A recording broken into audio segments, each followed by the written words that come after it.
Almost 50 years ago, the President of the United States warned us of an external menace that, if not checked, would destroy the United States of America. In his words, "Today, no war has been declared, and however fierce the struggle may be, it may never be declared in the traditional fashion. Our way of life is under attack. Those who make themselves our enemy are advancing around the globe. The survival of our friends is in danger, and yet no war has been declared. No borders have been crossed by marching troops. No missiles have been fired. No war ever posed a greater threat to our security. If you are awaiting a finding of clear and present danger, then I can only say that the danger has never been more clear, and its presence has never been more imminent. It requires a change in outlook, a change in tactics, a change in missions by the government, by the people, by every businessman. For we are opposed around the world by a monolithic and ruthless conspiracy that relies primarily on covert means for expanding its sphere of influence, on infiltration instead of invasion, on subversion instead of elections, on intimidation instead of free choice. It is a system which has conscripted vast human and material resources into the building of a tightly knit, highly efficient machine that combines diplomatic, economic, scientific, and political operations. Its preparations are concealed, not published. Its mistakes are buried, not headlined. Its dissenters are silenced, not praised. No expenditure is questioned. No rumor is printed. No secret is revealed. It conducts the war, in short, with a wartime discipline no democracy would ever hope or wish to match. I call this external menace Mano Oculta. It went unchecked for the past 50 years. At the head, I show the United Nations and the Council on Foreign Relations. They oversee directly the World Congress. The delegates of the World Congress, under the guise of the United Nations and Council on Foreign Relations, adopt global policies that are enacted through initiatives of these large consultative status non-government organizations. Let's take, for example, World Wildlife Fund. This was started by Prince Bernhard of Leip. He was a Nazi war hero. He started this under the guise of protecting the environment. His true intent was much more sinister. These organizations, and there were only a handful in the 40s, got together and created the United Nations. It's important to note that there are over 3,400 consultative status non-government organizations at the United Nations. Each of them has huge coalitions, hundreds or even thousands of regional and local non-government organizations. These local and regional NGOs advocate UN Agenda 21 legislation that facilitates the nullification of the U.S. Constitution by dispensing grants using the Delphi technique. The Delphi discourages dissenters, gets rid of them, marginalizes them, pushes them to the side. And those that will accept these policies are kept into stakeholder councils, development authorities, and licensing committees. Your county commissions, licensing boards, and school boards, at this point, adopt these Marxist rules. They literally establish a machine of communism at the local level. They create agencies such as Parks and Recreation, Gas and Electric, Department of Environmental Resource Management, Sewer and Water. At the state level, it's the Health Department, Department of Environmental Protection, Solid Waste Management, Water Management. All of these things grow and grow in power and take your property and other rights away while fining and feeing you and regulating you out of your own land and other use. In turn, the employees of these agencies, the vast human resources, elect the county commissioners who will constantly get them pay raises. It's the same for the state and federal level. Next, we go to the cyclical nature.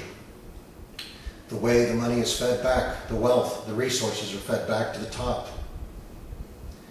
At the lower level on the left-hand side, we start with tax and fees that come out of all these regulatory agencies. They feed back toward what up here is the Federal Reserve, As well, there are tax-deductible donations that go back into these big, huge consultative status non-government organizations and even your local level non-government organizations. The next thing you know, the government and these organizations are starting public-private partnerships with companies that at one time were free enterprise. All of this money flows to the Federal Reserve in the way of interest that it did not earn.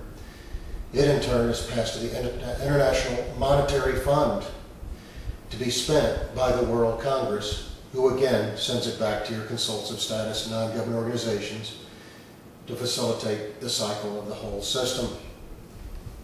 On the right-hand side, we go through fees and interest from your house and your property and your mortgages.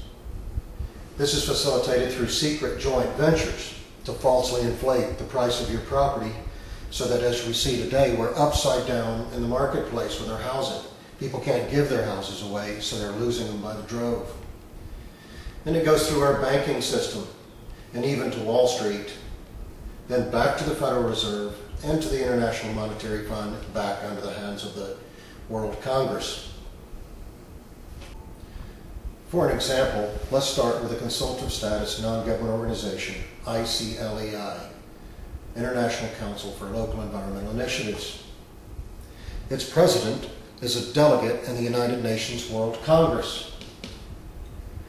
He's vice chairman for the International Council for Local Environmental Initiatives. He's president of the North American branch. He's a member of Sustainable Communities Task Force. That's one of these initiatives. He is on the board of directors of the National Association of Regional Councils. Regional councils are the ones that facilitate Agenda 21 to your stakeholder councils, development authorities, and licensing committees. He is also a member of the International City-County Management Association, one of these guys. This is the organization, or one of the many organizations, that train and place administrative local staff. He's also on the board of directors of the National Association of County Recorders, Election Officials, and Clerks. This organization, through him, has the opportunity to influence even our elections. This man's name is Mr. Harvey Rubin. He's the clerk of courts in Miami-Dade County. Let's look at his mission statement. We are agents of change and advocates of innovation. A quote from Mr. Rubin is, "The American system of justice must be changed to conform to that of the rest of the world. And there must be a shift in attitudes. Individual wants, needs, and desires are to be conformed to the views and dictates of government planners. In the process of implementing sustainable development, individual rights will have to take a back seat to the collective." But Mr. Rubin has not invaded our court system. He has infiltrated it. He's using intimidation and subversion to bend the power of the court to his needs, to the needs of this beast. Let's look at what those are. In the preamble to the United Nations Habitat 1, it states, "Land cannot be treated as an ordinary asset, controlled by individuals and subject to the pressures and influences of the market. Private land ownership is also a principal instrument of accumulation and concentration of wealth, and therefore contributes to social injustice. If unchecked, it may become a major obstacle in the planning and implementation of development schemes." The court record glaringly shows that Mr. Rubin and many others have used their color of law authority, having infiltrated government, to further the mission of the United Nations and the World Congress and the other players in this tightly knit machine. There are literally thousands upon thousands of Harvey Rubin in the United States government at all levels today. So what do we do about it? At the local level, we go to our county commissions, licensing boards, and school boards, and we sever the ties between these stakeholder councils, development authorities, and licensing committees, and others. There's hundreds of them. We make sure that any committees we do put together don't have any influence from any non-government organization tied to the United Nations or the World Congress. At the non-government organization level, we attack them by revoking their 501c3 status and take it retroactive all the way back to their inception. As 501c3s, they are forbidden from affecting legislation or passing out propaganda. That's all these organizations have ever done. At the top, we tell every legislator, if you're involved with the Council on Foreign Relations or the United Nations or the World Congress, you're out. We're putting you out forever. You are no longer allowed to participate in government.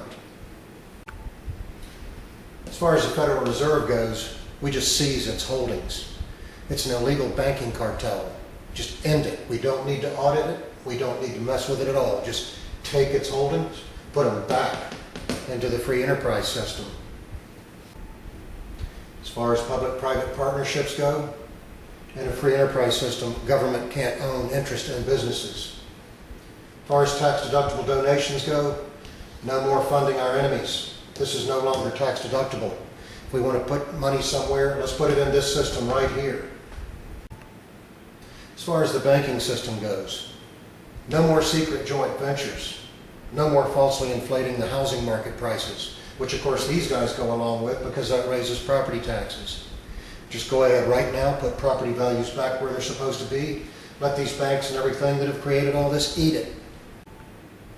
Step 1, remove Harvey Rubin from office and all positions where he could possibly influence government at any level. We will take all of his comprehensive development plans, anywhere in the state of Florida, anywhere similar in the United States, and abolish them. Just get rid of them at the local and state level. We need to take all court record that had the opportunity to be influenced by Mr. Rubin or any of his friends and destroy it, render it null and void. Let the people who he has made suffer and intimidated, let them live free, let them get their American dream back. We must immediately stop falling for the Republican, Democrat, liberal, conservative illusion. This is a lie. Whether you're conservative or whether you're a Republican or a Democrat or a liberal, it matters not. These people influence what you see on TV, what candidates you like, what candidates you don't. And every candidate in both parties are owned by this machine. This beast is within weeks of completing its missions, of closing the trap, building the fence around the Constitution and the American dream. We must immediately, without hesitation, change our outlook.